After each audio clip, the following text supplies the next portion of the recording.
How to change your shipping country on Redbubble app. Hello guys, in today's video I'm going to show you how to change your shipping country easy and fast on Redbubble app. So first thing, go to Redbubble and this is the home page as you can see.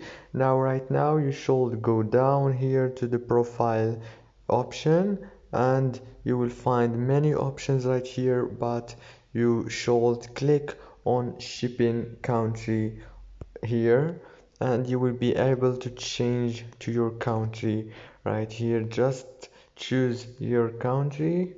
For example, I'm gonna choose Norway, and here you go, it's updated directly, easy and fast. If this video was helpful for you, please don't forget to like and subscribe, and thank you so much for watching this video until the end.